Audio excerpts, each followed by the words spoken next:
अंबर जी, देश में अंबर जी, हम जब 5 फायदे पूछने की बात करते हैं तो सर ऐसा सर खो जाके आप 5 नुकसान बता दीजिए। बर्फ फैलाया जाता है देश के अंदर कि वक्त जहाँ पे जाता हाथ उठाने तक वो जमीन उसकी हो जाती है। यही तो भारत का एक बर्फ है जो फैलाया जाता है। जो वक्त का माफिया, इन्होंने हजारों एकड़ जमीनें जो है कब्जा कर रखी है। हम लोगों को मुल्क के वजीर आजम बना दीजिए, सारी चीजें आपको बता बहुत बढ़िया, ये की आपने बात, दूसरी बात सुनिए। नमस्कार, बहुत स्वागत है आप सभी का। आप देख रहे हैं न्यूज 18 और मैं हूं आपके साथ पूजा सचदेवा।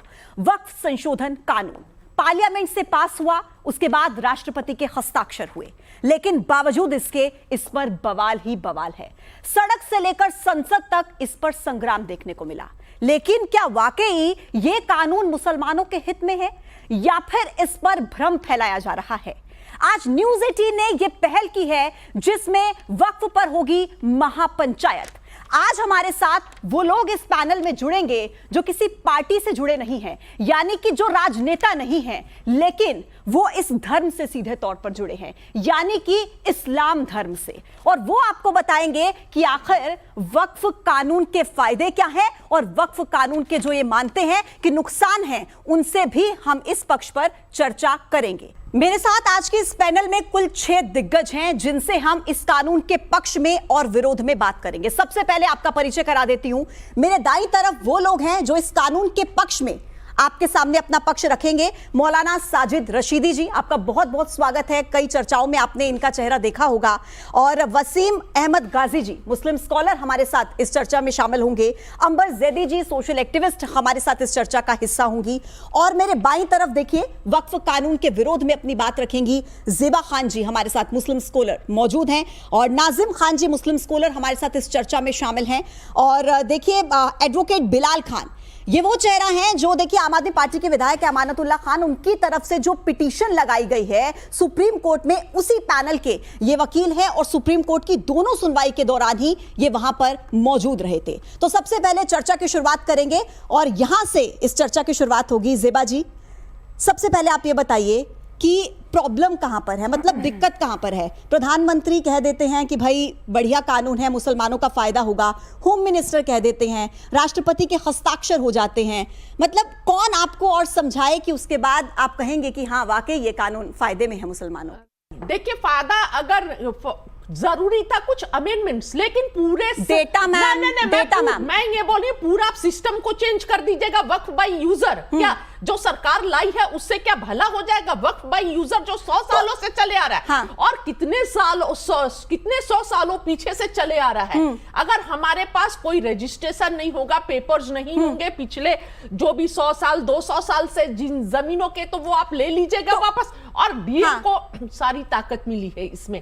तो डीएम क्या, डीएम किसका आदमी होता है? डीएम सरकार का अधिकारी है, सरकार के अंडर में नहीं होता है क्या? डीएम, मैं ये बोलना चाहती हूँ, डीएम किसके बोलने से काम करेंगे? सरकार के बोलने से काम करेंगे, आप ये कह रही हैं। ठीक है ज़ेबा जी, मैंने यहाँ से भी एक महिला पैनलिस्ट के साथ शुरुआत की और अंबर जी यहाँ से भी काउंटर में आप ही से शुरुआत करूंगी। देखिए, जो दो चीजों पर, दो बातों पर सबसे ज्यादा विरोध उठाया जा रहा था, एक वक्फ बाय यूजर को लेकर और दूसरा ये कि नॉन मुस्लिम की एंट्री कैसे हो गई। तो इसको लेकर तो सुप्रीम कोर्ट ने बात कह दी ना कि अब 7 दिन तक तो आप ये नहीं कर पाएंगे। जी हाँ, लेकिन मैं इस पर सबसे पहले ये सवाल ये करना चाहती हूँ, क्योंकि ज़ेबा जी कांग्रेस से हैं और 2006-2008 में जो सचर कमेटी रिपोर्ट रही थी और जो भी उसमें सुझाव दिए गए थे, तो उसमें ये भी सुझाव था कि उसमें सभी धर्मों के जो एक्सपर्ट्स हैं उनको इंक्लूड किया जाए, यानी कि इंक्लूसिविटी की बात तब भी की गई थी। और बाकी जो भी सुझाव थे जिसके आधार पर आज भी कानून में जो अमेंडमेंट्स हुए हैं वो उसी रिपोर्ट में सुझाव दिए गए थे। अब वो बात अलग है कि वो यूपीए सरकार में वो सारे सुझाव आए थे, लेकिन उस समय वो सारे सुझाव सही थे। आज उन सुझावों पे अमल हो जाता है तो पूरी तरह से उसको डिस्कार्ड करने की कोशिश की जाती है। लेकिन कानून में पूजा देखिए, कानून में देखिए सुप्रीम कोर्ट क्या कह रही है, मैं उस पर कमेंट नहीं करना चाहती हूँ। मैं सिर्फ जो हुआ था और जो हो रहा है उस पर बात कर रही हूँ। जो सवाल ये है कि अमेंडमेंट पहली बार नहीं हुआ, 1995 में भी हुआ, 2013 में भी हुआ। उस समय हुआ अमेंडमेंट तो आपको पूरी तरह से स्वीकार है। आज अमेंडमेंट होता है तो आप कह रहे हैं कि पूरी तरह से ये असंवैधानिक है। तो इस तरह के भ्रम फैलाते हैं सीएनआरसी के नाम पर भी। इस बार भी वही पैटर्न रिपीट किया जा रहा है। जब नाजिम खान जी लोगों को भड़काकर नाजिम खान जी राजनीति करने की कोशिश नाजिम खान जी सीएनआरसी के समय क्या कहा था? दस्तावेज नहीं दिखाएंगे, और अब कह रहे हैं कि दस्तावेज है नहीं। अरे भाई, रामलला को भी अपनी मौजूदगी के दस्तावेज आपने दिखाने के लिए कहा था ना, दिखाने पड़े थे ना कोर्ट में। आप क्यों दस्तावेज नहीं दिखाएंगे सर? हाँ पूजा जी, देखिए औज़ बिल्लाहि मिनश शैतानिर रजीम बिस्मिल्लाहिर रहमानिर रहीम। और देखिए जिस तरीके से दस्तावेज की बात आती है तो देखिए सुप्रीम कोर्ट के अंदर अभी ये केस चल रहा है, सुप्रीम कोर्ट के अधीन है। ये वही सुप्रीम कोर्ट है जहां बाबरी मस्जिद का फैसला आया था।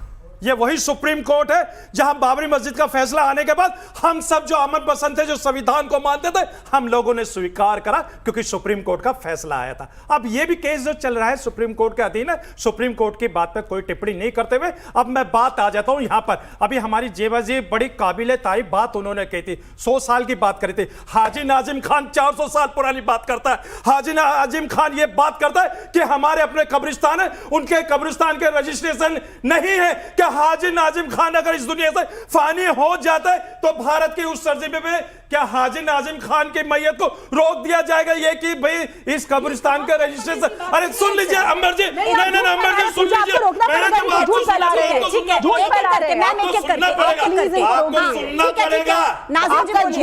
झूठ सुनने के लिए नहीं बैठे ये लोग, भड़का रहे हैं, आपको रोकना पड़ेगा। पूरे देश में हिंसा भड़क रही है इनके झूठों की वजह से। नहीं ऐसे नहीं चलेगा। नहीं जेबा जी नहीं, आप कह रही थी ना एक एक करके बोलेंगे, मैं रोक रही हूँ ना उनको। मैम जेबा जी ये मेरा काम है। बस मैम एक एक करके बात रखेंगे अपनी, तभी सभी को समझ आएगी। यहाँ पर हम कोई सब्जी मंडी चलाने नहीं बैठे हैं। हम यहाँ पर बात करें वक्फ कानून की को लेकर, महापंचायत चल रही है, लोगों को समझ में आए उसकी बात करें। ऐसे चिल्लम चिल्ली करने से क्या हो जाएगा? जोर से बोलने से आपकी बात सच्ची हो जाएगी क्या? हाँ पूजा जी देखिए, हाँ बताइए। हाँ, देखिए अभी बात आती है कि गरीब मुसलमानों को लेकर उनके बड़े फायदे की बात होती है। तो मैं कहता हूं क्या भारत के अंदर गरीब मुसलमान है? क्या मेरे गरीब हिंदू भाई नहीं है? मेरे गरीब हिंदू भाइयों की भी फिक्र होनी चाहिए। लेकिन हिंदू भाई नहीं, हिंदू भाई ऐसा तो नहीं कर। हिंदू भाई के पास ये प्रोविजन, एक मिनट नाजिम जी रोक रही हूँ आपको। क्या हिंदू भाइयों के पास ये प्रोविजन है कि जाकर किसी भी संपत्ति पर हाथ लगाएंगे, संपत्ति यही हो गई और हो जाएगी? पूजा जी यही तो भ्रम फैलाया जाता है देश के अंदर कि वक्फ बोर्ड जहां पे जाता हाथ उठा देता वो जमीन उसकी हो जाती है। यही तो भारत के अंदर एक भ्रम है जो फैलाया जाता है। ये इस तरीके का भ्रम नहीं फैलाया जाता। अब मेरे बाप दादाओं की मिल्कियत जब वक्फ बोर्ड को दे दी, देखिए आप ये पेपर्स देखिए, आप झूठ नहीं बोलेंगे। आप न्यूज़ 18 के मंच पर झूठ नहीं बोलेंगे। आप, मेरे पास पेपर्स हैं सर, पेपर्स हैं मेरे पास। मैं आपको गिनवाऊं क्या? कहां कहां पर संपत्ति को कहा गया कि ये हमारी संपत्ति हो गई उनकी संपत्ति? आपसे रजिस्ट्रेशन मांग रहे हैं ना, आपसे पेपर्स मांग रहे हैं ना, आप क्यों पेपर्स नहीं देंगे? और आप बताइए गाजी जी, ठीक है सर, गाजी जी आप बताइए कि वो कह रहे हैं कि अगर 200-300 साल पुरानी कोई मस्जिद है, कोई इबादत गाह है, कोई मजार है, उसके दस्तावेज अगर हमारे पास नहीं है, हम कहां से लेकर आए? बताइए। देखिए सबसे पहली बात तो यह है कि ये जो वक्फ के जो जितने भी प्रॉब्लम्स हैं उनका बराह रास्त इस्लाम से कोई ताल्लुक़ नहीं है। क्योंकि जो पहली वक्फ की प्रॉपर्टी 1185 या 1200 में पहली बार दी गई थी, उससे पहले कुरान और हदीस में ज़िक्र है कि अल्लाह की राह में ख़र्च करो, ज़मीन दो, दौलत दो, बांटो, तभी जो है तुम्हारा जो है भला होगा, वरना आप मुसलमान नहीं हो सकते। लेकिन ये जो मौजूदा जो वक्फ का निज़ाम है इसका इस्लाम से कोई ताल्लुक़ नहीं है। और दूसरी बात यह है कि ये चूँकि government of India time to time जो है उसमें अमेंडमेंट किया गया है, इंदिरा जी के ज़माने में भी हुआ है, उसके बाद 2012 में भी, जैसा कि मैडम 15-13 में, 1995 में भी हुआ है। असल में मुसलमानों की समस्या एक और है। अभी मैं मस्जिद में रमज़ान में तरावी के बाद निकल रहा था तो मैंने बाद लोगों से पूछा भाई आपने मस्जिद में थे, कुछ क्या कर रहे थे? कह रहे नमाज़ पढ़ रहे थे। मैंने कहा मालूम है नमाज में क्या बात हुई थी? अल्लाह ताला ने कुरान में क्या लिखा है? कहते वो तो अरबी में है। तो मैंने कहा अरबी में है तो आप अरबी पढ़ना कोई गलत है क्या? जब आप कुरान को समझते ही नहीं हैं, जब इस्लाम को समझते ही नहीं हैं, तो टक्करें क्यों मार रहे हैं? अभी मैं जंतर मंतर पे गया, वहाँ पे खामोखा के लोग जो है वो भीड़ थी, और वो भीड़ किन लोगों ने जमा की थी? जो वक्फ का माफिया है, जो लैंड ग्रैबर हैं, एब्सोल्युटली इन्होंने क्या कर रखा है कि जितने भी ये जो वक्फ के वो बन रहे हैं, इन्होंने हज़ारों एकड़ ज़मीनें जो हैं कब्जा कर रखी हैं। यहाँ तक कि जो जामिया मिल्लिया की अलीगढ़ यूनिवर्सिटी की ज़मीनें हैं उसमें भी लोगों ने कब्जा कर रखा है।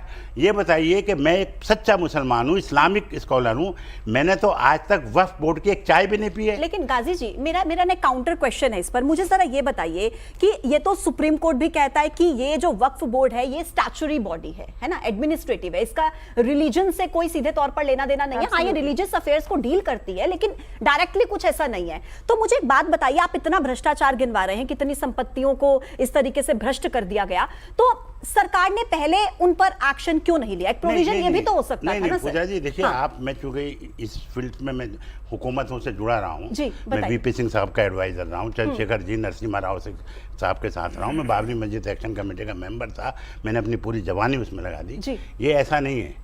देखिए, ऐसा था कि हुकूमत ये बिल लाइए, इसको समझा नहीं लोगों ने। दूसरी बात, कोई भी बिल हो चाहे वो दुनिया का, अगर मेजॉरिटी पास कर देती है, राज्यसभा से बिल पास हो जाता है और प्रेसिडेंट के हस्ताक्षर हो जाते हैं, तो वो हिंदुस्तान का कानून हो जाता है। जहाँ तक सुप्रीम कोर्ट की बात है, सुप्रीम कोर्ट में केस नहीं चल रहा है। सुप्रीम कोर्ट में तो लोग गए हैं और सुप्रीम कोर्ट ने जो ये गैर बिल्कुल फालतू मुद्दा है जी, अगर आपको इसमें कोई आपत्ति नहीं है कि वक्फ बोर्ड में कोई भी नॉन मुस्लिम दान कर सकता है, तो उसकी स्टैच्यूटरी बॉडी में कोई नॉन मुस्लिम क्यों नहीं हो सकता? दान करे तो आपको मंजूर है, एडमिनिस्ट्रेटिव का हिस्सा नहीं होना चाहिए, क्यों भाई? तो इस हिसाब से मैडम आप भारत के संविधान पे फिर भरोसा नहीं रखती हैं मतलब? नहीं, सुन लीजिए एक मिनट, संविधान में लिखा हुआ है जो आप बातें अरे, अब जाके आपने वो पढ़ा है? आप मेरी बात सुन लीजिए, हिंदू अब बात कर रही हैं, जो ट्रस्ट है उसमें भी मुस्लिम दान कर सकते हैं, सर, ऐसा कुछ ट्रस्ट नहीं है। और वक्फ बॉडी में सुन लीजिए, डिफरेंस है। हिंदू के जो ट्रस्ट और वक्फ बॉडी में डिफरेंस है सर। एंडोमेंट में नहीं, आप ट्रस्ट और वक्फ बॉडी को कैसे प्लीज, उसमें भी वो कर रहे मुस्लिम हैं? दान कर सकते हैं, इस पे कोई आपत्ति नहीं है। हिंदू भी दान कर सकता है, मुसलमान भी हिंदू ट्रस्ट में दान कर सकता है। आप एक तरफा बात मत बताइए, आप पूरी बात नहीं, बताइए। मैं तो पूरी मुझे बात उससे बता रही प्रॉब्लम हूं, नहीं सर। है। अगर आप कहें, देखिए जिस तरीके से आप बात कर रही हैं यहाँ पे, तो जो ट्रस्ट है राम जन्मभूमि का, उसमें किसी मुस्लिम को एंट्री दे सकते हैं आप लोग? नहीं दे सकते। और यही पॉइंट आउट किया है सर, सुप्रीम कोर्ट ट्रस्ट है के वो। जज ने, एक सेकंड, चीफ जस्टिस ने ये किया कि आप करा के दिखाइए ना एंट्री, लेकिन नहीं कराएंगे। एक सवाल आप 100 करिए, लेकिन आप बिल्कुल प्रॉपर जानकारी दीजिए मैडम। आपने राम मंदिर ट्रस्ट की बात की, मैं आ रही हूं। ये एसेट मैनेजमेंट में डाला जाएगा नॉन ठीक है, ठीक है, मैं आती हूँ सर। एक सेकंड बस। रशीदी जी देखिए, ये जो भ्रम कहें इसको, संशय कहें इसको, या ये वाकई आपको ऐसा लगता है, क्योंकि आप तो बड़े जानकार हैं इसके, क्या वक्फ बोर्ड की जितनी संपत्ति 8 लाख एकड़ से ज्यादा की संपत्ति कही जाती है सर, और कमाई सिर्फ 1.5 करोड़, एक्सेप्टेबल है सर ये? देखिए, कुछ चीज़ें हैं जिनको समझना बहुत ज़रूरी है। हवा में बहस करने से कोई फ़ायदा नहीं है। अभी जो नॉन मुस्लिम की बात हुई, या बार बार ये कहा जाता है कि जो राम मंदिर या मंदिरों के ट्रस्ट हैं उनमें हिंदू मुसलमान की एंट्री क्यों नहीं है, इसको समझ लीजिए बिलाल भाई। वक्फ बोर्ड की एक बॉडी होती है जिसको बोर्ड कहते हैं, जिसमें एक चेयरमैन होता है, कुछ मेंबर होते हैं। जैसे दिल्ली में 7 मेंबर होते हैं, उन्हीं में से एक चेयरमैन बनता है। वो सब सरकारी होते हैं, ये आपको भी पता है, सरकारी होते हैं टोटल। उसके बाद में वक्फ बोर्ड को जो रन करता है वो रेवेन्यू होता है, रेवेन्यू महकमा। उसमें ऊपर से लेके नीचे तक सब हिंदू होते हैं। अभी बोर्ड जो है एडमिनिस्ट्रेटर के अंडर था, अश्वनी कुमार जी, वो भी हिंदू थे, बोर्ड चलाया उन्होंने, किसी को एतराज़ नहीं था कि बोर्ड हिंदू क्यों चला रहा है। दूसरी बात, उसके नीचे फिर रिलीजियस कमेटियाँ होती हैं, मस्जिद कमेटी होती है, दरगाह कमेटी होती है, या इस तरह की जो भी रिलीजियस हमारे इदारे हैं उनकी कमेटियाँ होती हैं। उनमें तो कोई भी नहीं कह रहा है कि हिंदू होना चाहिए, किसी ने भी नहीं कहा। मंदिर की जो कमेटी होगी तो रिलीजियस कमेटी हो गई ना, एब्सोल्युटली। उसके ऊपर तो कोई कमेटी नहीं है पहले हिंदुओं की। अपॉइंटमेंट्स कौन करता था सर, मुतवल्ली का, और जो एमएलए एमपीज का, ये बताइए। सर सुन लीजिए ना, करती थी या सर फिर सुन वक्फ लीजिए बोर्ड ना, करता था? सर सुन लीजिए अभी ना। चेंजेस जो है ना सर, जो मैं बता रहा हूँ उसको सुन लीजिए, उसको मैं सुन समझिए, रहा हूँ। उसको समझिए। यही तो भ्रम फैलाया जा रहा है। भ्रम नहीं, सच्चाई है यही सर। भ्रम फैलाया जा। मैं ये कहता हूँ, जो बोर्ड है जो सरकार की तरफ से बनता है, कांग्रेस के ज़माने में भी था। कांग्रेस के ज़माने में हारून यूसुफ चेयरमैन थे, चौधरी मतीन चेयरमैन थे। क्या घपले हुए आपको भी पता है, मैं कुछ बता देता हूँ। शीला दीक्षित मुख्यमंत्री थी, हारून यूसुफ चेयरमैन थे। उनको ज़रूरत पड़ी एक पार्क बनाने की, मिलेनियम पार्क। आप जानते होंगे कितना बड़ा पार्क है। वो पूरा का पूरा कब्रिस्तान अहले इस्लाम था, कब्रिस्तान अहले इस्लाम। शीला दीक्षित के चरणों में रख दिया हारून यूसुफ ने कि लीजिए बना लीजिए पार्क। आप वजीराबाद चले जाइए, जहाँ ब्रिज बना हुआ है भजनपुरा की तरफ जाने के लिए, वहाँ 10 बीघा ज़मीन चौधरी मतीन ने शमशान घाट को दे दी, शीला जी के चरणों में रख दी। नरेला के अंदर 10,000 गज जगह सिर्फ 25 पैसे के हिसाब से दे दी, क्योंकि ये लोग सरकारी हैं, सरकार जो कहेगी उसके अलावा कर ही नहीं सकते, अगर करेंगे तो उनको हटा दिया जाएगा। नाजिम खान जी, मेरा एक सवाल है आपसे, मैं बिल्कुल शॉर्ट सा सवाल आपसे पूछ रही हूँ, मुझे वो बताइए कि ऐसे कौन से क्लॉज हैं जिन पर आपको सबसे ज्यादा आपत्ति है? बस इसी पर बात करेंगे सर, बताइए। हाँ पूजा जी, देखिए बार बार एक बात आती है कि भी देखिए ये जो हमने संशोधन किया वक्फ बोर्ड के लेकर, तो यहाँ पर गरीब मुसलमान जो है उनका फायदा होगा।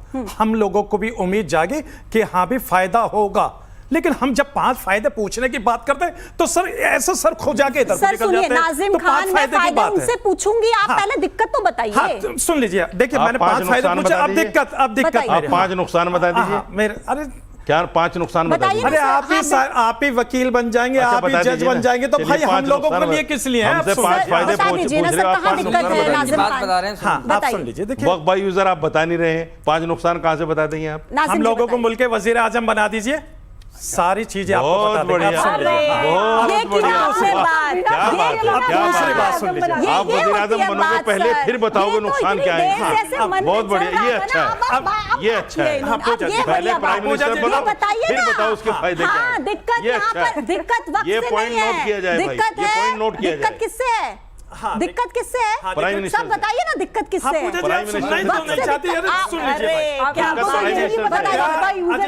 दीजिए, अब हमारी अपनी जमीन है जो हमने वक्फ बोर्ड को दे दी, क्या अब हम अपनी जमीनों पे क्या अपने वक्फ बोर्ड से ये नहीं पूछ सकते कि आपने जो वक्फ बोर्ड, हमारी जो जमीन है उस पे आपने हमारी खानेगाह, मस्जिदें, इबादत गाह जो बनाई वो कहाँ है? लेकिन वहां पर सुन लीजिए, नहीं सुन लीजिए, आप भ्रम थोड़ा ना फैला देंगे। आप मुझे एक बात बताइए, सरकार आपको कह कहकर थक गई कि भाई आपकी जो रजिस्टर्ड प्रॉपर्टीज हैं, आपके पास जिसके दस्तावेज है, आप वामसी पोर्टल पर अपलोड कीजिए, आपकी पुरानी संपत्तियों को कुछ नहीं होने वाला। लेकिन अगर आप कागजात नहीं दिखाएंगे, उन्हीं वक्फ की संपत्तियों पर होटल बनाकर खड़े कर देंगे, व्यवसाय के लिए उसका इस्तेमाल करेंगे। थोड़ी ना ये देश की जमीन सर इसलिए वक्फ की गई और ठीक है यूज कीजिए उसका, और मुसलमानों का फायदा कितना हो रहा है? आपसे मैंने 3 नुकसान पूछे, आप बता नहीं पाए। बताएंगे ज़ेबा जी आप? क्लॉज में दिक्कत है, किस क्लॉज में दिक्कत है बताइए। जहां पर भी दिक्कतें आएंगी, अगर पेपर में इनकम्प्लीट रहा तो सरकार सीधे जमीन को कब्जा कर लेगी। नहीं, बिल्कुल नहीं। और एक मिनट, मैंने इंटरप्ट नहीं किया था मौलाना साहब, बोलने दीजिए सर, बोलने दीजिए। हाँ हाँ मैं बात करूंगी। और 1 मिनट, और जो लगातार घरों को डेमोलिश कर दिया जाता, बस कोई केस हो, नाम आना चाहिए कि मुसलमान है, बिना कोर्ट के मना करने के बाद भी बुलडोजर लेकर पहुंच जाते हैं और जल्दी रहती है कैसे किसी के आशियाने को गिरा दिया जाए। तब मुसलमान ने 1 मिनट ज़ेबा जी, ठीक है बोलनी है, मैंने कब इंटरप्ट किया? बताइए। देखिए, सबसे अहम बात यह है कि जब आउट ऑफ सिलेबस क्वेश्चन आता है तो कोई भी बच्चे अक्सर सवाल के जवाब में कुछ भी गाना लिख के आ जाते हैं। उनको लगता है कि शायद 2 नंबर तो मिल ही जाएंगे, तो शायद कुछ ऐड हो जाए, पास हो जाए। सवाल यह है कि जब हम किसी गंभीर मुद्दे पर चर्चा के लिए आते हैं तो हमें विषय का ज्ञान होना चाहिए। यहाँ पर हम बहुत जिम्मेदारी के साथ आए हैं, क्योंकि जो हम बोल रहे हैं, जो हमें लोग देख रहे हैं, उसका असर समाज पे होता है। तो हमारी जिम्मेदारी है कि हम सफाई और सच्चाई के साथ यहाँ पे बात रखें। आपने वक्फ बाय यूजर पूछा और पूरे खेमे में हलचल मच गई। बात यह है कि इनको यही नहीं पता है कि वक्फ बाय यूजर क्या है। उसके जवाब को भटकाने के लिए इन्होंने क्या बातें रखी जिसका आज के मुद्दे से कोई लेना देना नहीं है। अब हम इस महापंचायत के आखिरी पड़ाव पर हैं और बहुत आराम से एक दूसरे को बिना काउंटर किए, आराम से, शांति से क्लोजिंग कमेंट मैं एक-एक करके सबके पास आऊंगी। और सबसे पहले बिलाल जी आपसे मैं शुरुआत कर रही हूं, क्लोजिंग कमेंट अपना दीजिएगा वक्फ कानून को लेकर। क्लोजिंग कमेंट है कि भारत के संविधान पर भरोसा रखना चाहिए, जो भी फैसला आएगा उसको माना जाएगा, लेकिन भारत सरकार को भी ये देखना चाहिए जिस तरीके से रूल ऑफ लॉ की डेमोक्रेसी हत्या करने की कोशिश कर रही है, तो सबसे चीज़ें ना करे और जो हकीकत चीज़ें, जो असल मुद्दे हैं उन पे, बेरोजगारी पे, महंगाई पे, जो देश के असल महिला सुरक्षा, इन मसलों पे उनको आगे आना चाहिए। ठीक है नाजिम जी बताइए, कोर्ट का फैसला आने के बाद, कोई भी फैसला आए, जो भी आएगा, उसके बाद तो सड़कों पर नहीं आएंगे? हाँ पूजा जी, देखिए हम लोग संविधान को मानने वाले हैं और देखिए सुप्रीम कोर्ट का जो फैसला होगा वो हमें सर माथे, क्योंकि हम वही लोग हैं जिन्होंने बाबरी मस्जिद का भी फैसला स्वीकार किया था। उसी तरीके से अब जो सुप्रीम कोर्ट का फैसला आएगा तो इंशाल्लाह वो भी हमें स्वीकार होगा। और जो सड़क पे आने की बात करते हैं, मैं उनसे आपके चैनल के माध्यम से अपील करता हूँ, ये मुल्क आपका है, किसी भी ऐसी अफवाह पे ध्यान मत देना, क्योंकि अगर जरा सी पे एक कहते हैं कि एक छोटी सी चिंगारी पूरे जंगल को आग लगा देती है, उसी तरीके से ये मुल्क आपका है। इस मुल्क की सौहार्द बनाने की आपकी अपनी नैतिक जिम्मेदारी है। बहुत अच्छी बात आपने कह दी नाजिम जी, खुद मतलब मजा आ गया सर। ज़ेबा जी बताइए। देखिए, सुप्रीम कोर्ट के फैसले को हम स्वीकार करते हैं, लेकिन एक बात बहुत दुखद है कि उपराष्ट्रपति जगदीप धनखड़ जी, किरण रिजिजू जी का जिस तरह स्टेटमेंट सुप्रीम कोर्ट के इस फैसले के विरोध में गया है, ये बहुत अफसोसजनक है। और एक बात मैं यहाँ पर और इंक्लूड करना चाहूँगी कि सरकार ये जो बोलती है कि मुसलमानों को फायदा होगा, फायदा देना चाहती है, तो उससे पहले मैं बताना चाहती हूँ कि जब कोरोना काल में पूरा देश जूझ रहा था कोरोना से, बहुत खराब परिस्थिति थी, क्लोजिंग कमेंट, खराब परिस्थिति थी, पीएम केयर्स फंड में पूरे देश से पैसा लेने के बाद बोल दिया गया आत्मनिर्भर हो जाइए आप, सरकार की अब जिम्मेदारियां नहीं है। तो क्या वो ये पूरे जो पैसे आएंगे, रेवेन्यू आएंगे, उससे गरीब मुसलमानों का वैसे ना रेवेन्यू की बात पे मुझे वैसे एक आंकड़ा याद आ गया। 2013 में जो सलमान खुर्शीद जब कानून मंत्री थे, तो उस वक्त वो जब ये संशोधन लेकर आए थे तो उन्होंने खुद ये बात कबूल की थी कि जो वक्फ बोर्ड की रेवेन्यू रिकॉर्ड्स हैं और जो सर्वे रिकॉर्ड्स हैं उसमें बहुत बड़ा डिफरेंस है। अच्छा, आपके आंकड़े के लिए बताइए sir. Ma'am closing comment, Bhajpa के लोग सब सपोर्ट कर रहे थे, लालू यादव जी भी एक्सेप्ट की थी, और मैं अब आगे अपनी बात कहूंगी। देखिए, मुझे लगता है कि वक्फ जो अमेंडमेंट है ये बहुत महत्वपूर्ण था और ये देश और मुस्लिम समाज के लिए भले के लिए है। आज मीडिया के माध्यम से जो समाज में इसकी जागरूकता फैली है, मैं उसके लिए मीडिया को धन्यवाद करूंगी। और मुझे लगता है कि जो लोग भ्रम फैलाकर गरीब आम मुसलमानों को भड़का रहे हैं, उस बहकावे में ना आए। ये लोग जो भी एहतजाज कर रहे हैं, ये अपनी राजनीतिक पृष्ठभूमि और जमीन को बचाए रखने के लिए और जो कब्जे किए हुए हैं उसको बचाए रखने के लिए। ठीक है मैम। वसीम गाजी साहब, देखिए, जो बिल पेश हुआ है वो पास हो गया है। अब कोई भड़काए नहीं भड़काए, सड़कों पे आइए, कोई फ़ायदा नहीं, डंडे खाएंगे। इस पे को बिल को नाफिज होने दीजिए, उसके फ़ायदे देखिए। अगर आपको लगता है कि इसमें फ़ायदा नहीं है तो अमेंडमेंट लाए जाएंगे, बहुत सारे अमेंडमेंट लाए गए हैं। दूसरी बात, इसको बिल्कुल हिंदू मुस्लिम मत कीजिए, क्योंकि जो सरकार है, भारत सरकार है, वही उसकी सुप्रीमो रहेगी और उसके ज़्यादातर अब तक हिंदुस्तान जब से आज़ाद हुआ है तो हिंदू ही प्राइम मिनिस्टर रहते हैं। तीसरी बात, हिंदू मुस्लिम की एक मिसाल दे देता हूँ। सबसे बड़ी जो मीट एक्सपोर्ट कंपनी है दुनिया की, वो अल कबीर है और उसका मालिक हिंदू है। ठीक है। और ज़्यादातर तो हिंदू मुस्लिम मत कीजिए। और कुरान शरीफ का जो सबसे बड़ा प्रिंटर है कुरान शरीफ का, वो भी हिंदू है। इसलिए अच्छे हिंदू और अच्छे मुसलमान वेलकम है, ख़राब हिंदू और ख़राब मुस्लिम जो है दूर रहें। बहुत बढ़िया बात, बहुत बढ़िया। रशीदी साहब, देखिए, जो लोग इसमें आज भी, हालांकि ये मामला सुप्रीम कोर्ट में है, सुनवाई चल रही है, चलेगी 5 तारीख से, फिर भी लोग इस तरह के ऐलान कर रहे हैं कि लोग सड़कों पे आएँ और कह रहे हैं कि हम जब तक चैन से नहीं बैठेंगे, जब तक ये फैसला हमारे हक़ में नहीं आ जाता। ये लोग देश में फसाद कराना चाहते हैं। और मैं ख़ास तौर से असदुद्दीन ओवैसी को कहूँगा कि ये आदमी दंगा कराना चाहता है देश में, और इस हद तक दंगा कराना चाहता है कि आने वाले टाइम में इसको ये कहने का मौका मिल जाए कि देखो, हिंदुस्तान में मुसलमान सेफ़ नहीं है, हमें दूसरा मुल्क दे दो। ये जिन्ना बनना चाहता है। ऐसे मुसलमानों को, ऐसे लोगों के बहकावे में नहीं आना चाहिए। और कांग्रेस भी जो जिस तरह से भड़का रही है, कांग्रेस की 60 साल की सरकार हमारे सामने है। हमें उन चीज़ों से सबक लेना चाहिए कि कांग्रेस ने हमें दलित से बदतर ज़िंदगी जी है। और हमारे जो मामलात हैं, आज देखिए नौकरियों में, पार्लियामेंट में, विधानसभा में हम कहाँ हैं, ये सब कांग्रेस की देन है। ठीक है सर, आप सभी का बहुत बहुत धन्यवाद मेरे साथ इस चर्चा में जुड़ने के लिए। बहुत बहुत शुक्रिया, अपना कीमती समय आप सभी ने निकाला और इस मुद्दे पर बात की जो इस वक्त का सबसे ट्रेंडिंग और सबसे ज्यादा इंपॉर्टेंट एक टॉपिक है, जिसको लेकर सुप्रीम कोर्ट में यह मसला चल रहा है। तो आज के लिए इस वक्त की महापंचायत में इतना ही। न्यूज़ 18 की तरफ से ये कोशिश की गई कि आप लोग जो घर बैठे हैं वो इस बात को समझ पाएं कि आखिर वक्फ कानून का फायदा बताने वाले ये क्यों कहते हैं कि ये जो कानून है ये मुसलमानों के हित में है, और वो लोग जो कहते हैं कि हम वक्फ कानून का विरोध करते हैं, उनके क्या तर्क हैं। दोनों ही पक्षों से तर्क हमने लिए, आपके सामने रखे। अब फैसला आपके हाथ है, आप खुद समझिए कि वक्फ कानून मुसलमानों के फायदे में है या इस पर फैलाया जा रहा है भ्रम। इसी के साथ रुकेंगे एक छोटे से ब्रेक के लिए। हैं।